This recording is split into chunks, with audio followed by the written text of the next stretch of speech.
and welcome to your weekly tutorials. Today I'm going to be running you through a few things that I think will help you with this week's routine. The very first thing we are going to do is breathe slowly together. In this warm-up, I am asking you to breathe really, really slowly. And for some of us, myself included, this is going to be the most challenging part of the warm-up. So I want to take some time to simply practice the breath without any movement at all, so that way that's the main thing you can focus on. Now, when you take the breath in this, it's going to go in through your nose. When it comes out, it can go out through your nose or out through your mouth. You're going to notice when I'm teaching that I'm kind of breathing out of the mouth because it's just easier for you to hear it, right? This is louder than this. So I wanted you to be able to kind of have a little bit of sound to go on when you're breathing. So you should practice when you do the warm-up, figuring out exactly which one feels best for you, out the nose or out the mouth. Now, the key to getting the breath really slow is to conserve the air. So when you are breathing in through your nose, you're slightly closing off the back of the throat, almost like you're closing the valve a little bit, so that way all the air can't rush in. So instead of a breath like this, I'm gonna close off the back of the throat and see if you can hear this.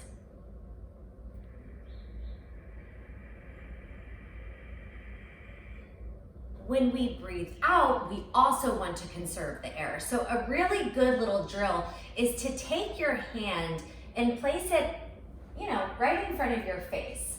Now, when the air comes out, whether it's out the nose or out the mouth, I'm gonna practice out the nose today. I want to barely feel the air in my hand. We don't want to feel a big gust of wind hit our hand. We want it to breathe this nice, gentle little breeze. So I inhale, closing off the back of the throat.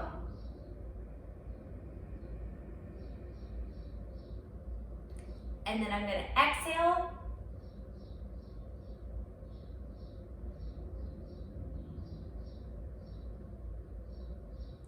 Not feeling it on my hand. The counts for the breath are 3 slow counts of breathing and then 1 count of holding. So at the end, you kind of hold your breath, you wait, and then you start to let it out. 3 counts breathe, 1 count hold. Okay, would you like to breathe with me? Get yourself to a comfortable spot. I've propped myself up on some blocks. You could just as easily be laying down in your bed or on the couch or in the bathtub, wherever feels good. We're gonna get our hand ready in front of our face, closing off the back of the throat. Here's your inhale. Inhale, 1, 2, 3. Hold. Exhale, 1, 2, 3. Hold. Inhale, 1. May feel nice to close the eyes. Hold. Exhale, 1, 2, 3. Hold. Inhale.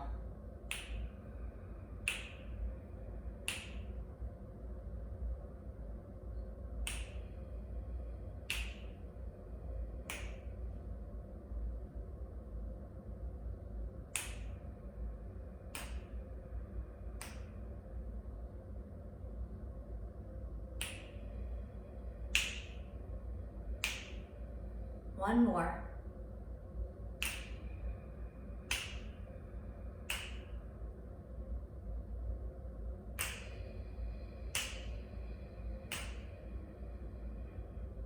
Awesome. Okay, let's review the box step. I want to give you a bird's eye view of my feet as I take the steps, so that way at home you can kind of practice your step, cross, step together, step, cross, step together. The biggest key in this one is to try to not step too big. You want to keep your steps really small, and you don't really want to fuss with your feet, okay? So you're not really worried about if the feet are turning in or turning out. It's just a light little step, almost like a reset. We're going to practice with our left foot. Little bend in the knees. Left foot takes a slight step forward, not big. Right foot is going to cross over. Left foot replaces or goes back. Right foot comes together. You step forward, left, cross, right, back, left, step together. Forward, left, cross, right, back, and together. Keep going. Now, when you do this, you don't want to try to step really big. So watch my screen. I'm not trying to take my feet and step it really wide.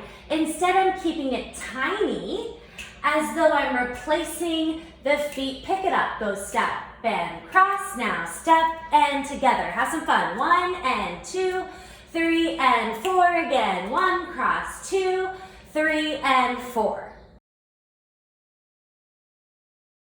In the lunge series, you have 2 counts this week where I'm asking you to straighten your front leg.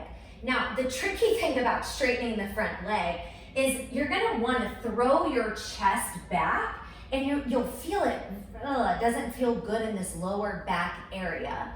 So what we really wanna do is we wanna make this a core exercise, and we wanna make this an exercise all about the deep low belly. So in our be.come lunge, super angled forward, right on the back leg, the foot is firmly pressing into the floor. But when we think about creating the action, we're gonna start right down here underneath the belly button. Reminder, when you lunge, you can take your leg a little wider, and if you do have a belly, feel free to pick it up and kind of move it out of the way. No problem. Okay, so what I'm gonna do is I'm gonna initiate in from underneath at my low belly. This draws inward. Wanna see it again? This draws inward, deeply, deeply. I feel that starting to lift my body up. I continue to push through the front leg, but look at my chest. Oh, my legs just started shaking. Look at my chest. I'm still angled forward. I'm not lifting up back here. So let's watch it all together. Ready? We're in the lunge. Our low belly pulls deeply in. That starts to lift us. We keep our chest angled forward, front leg straightens. Look at that back leg. What's great about this technique, leading in from the low belly that lifts the leg to straight, is that if you have tight hamstrings, this one is really good for you, because no longer are you fighting against your hamstring muscle just trying to straighten the leg. Instead, you're activating core to pull you in to lift you up, and then that leg is going to see how far it can straighten, which may not be all the way straight, that's okay, but the belly is going to guide the motion so your leg can land in a good spot. We have some really fun leg kicks this week, and when you do the kick, you're turning open in order to kick the leg. And that twisting here, we actually prepared for in our warm-up, right? Remember when we twist open to the side? That was preparation for this series that you have here. Now, I want to express, if kicking the leg all the way to straight is feeling like it's really straining, you can get the exact same benefits of this exercise by keeping the knee bent and just turning open. So whether you're on a chair, on the floor, wherever you are, you do not have to take the leg all the way to straight. Another thing is that anytime you're doing floor work, specifically downward facing, and you feel like you just want a little more room, you know what I'm talking about? It's like, oh, I can't get my leg through, or I can't get it where I want it, my neck feels tight, like you just want more space. Blocks are going to be key. So instead of taking my forearm down to the floor, I can gain a few more inches by placing my forearm up on the block. And then you can take this kick here and your body will simply, like, I know no other way to describe it except you will have more room to move. So blocks can be a really good friend.